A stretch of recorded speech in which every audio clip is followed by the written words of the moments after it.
Daniel Harrison boarded the flight with his usual air of arrogance. Dressed in a tailored suit and flashing an expensive watch, he barked orders at the flight attendants as if they were his personal servants. He had made a fortune as a tech CEO and had no qualms about letting everyone know it.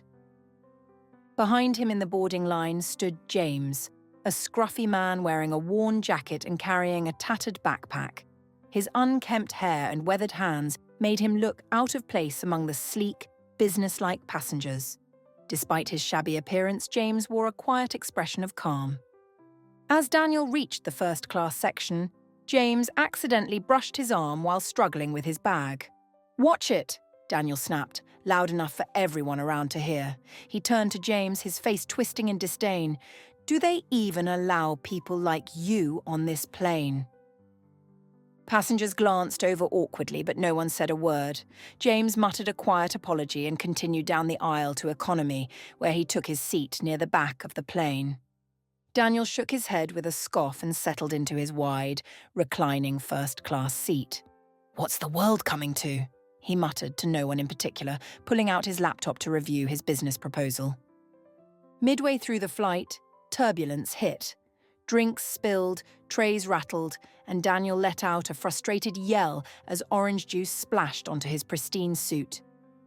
"Unbelievable!" he groaned, waving down a flight attendant. "Don't you people know how to do your jobs?" As the attendant scrambled to clean up, James, sitting in economy, noticed a young boy crying a few rows ahead. The turbulence had frightened him, and his mother was struggling to calm him.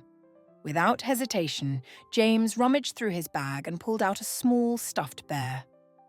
"Hey there," he said gently, handing the bear to the boy. "This guy's been through worse turbulence than this. He says we're all gonna be fine." The boy smiled through his tears, clutching the bear tightly.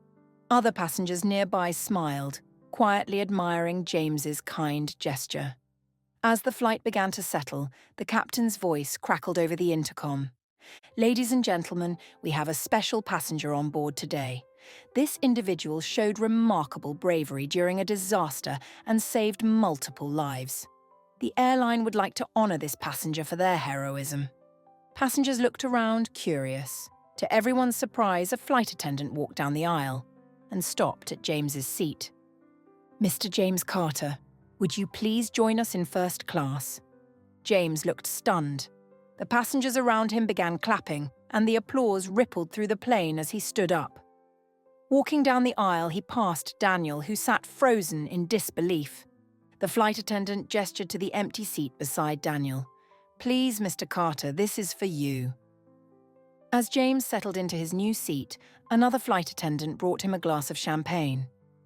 "Thank you for everything you've done," she said warmly. Daniel couldn't help but ask, "What exactly did you do?" His tone was skeptical, though there was a hint of nervousness in his voice. James turned to him, his expression modest. "I was a firefighter for 15 years. During a gas explosion last year, I managed to pull 6 people out before the building collapsed. It cost me my leg." He tapped his prosthetic limb lightly. "But it was worth it."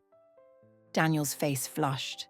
He remembered mocking James's appearance earlier and now felt a sharp pang of regret.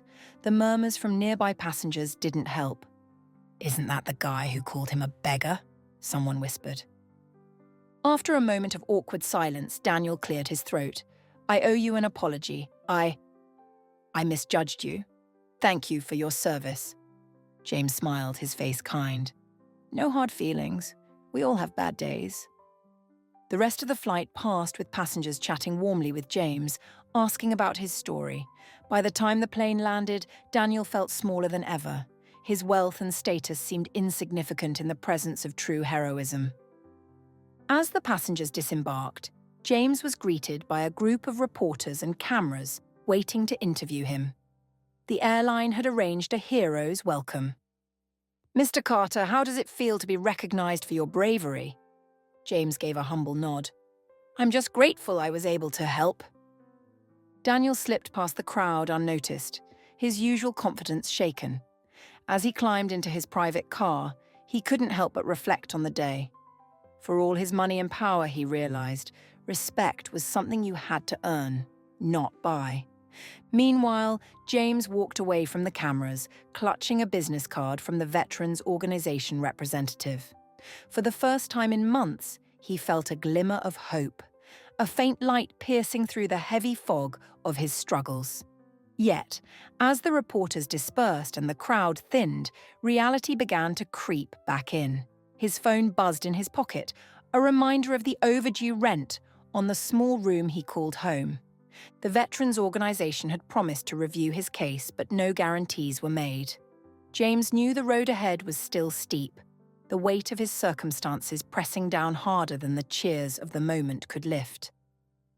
He stopped at a corner near the airport, staring at the crumpled eviction notice tucked in his bag, wondering if this fleeting recognition was enough to change his path, or just another brief detour in a life that seemed stuck in reverse.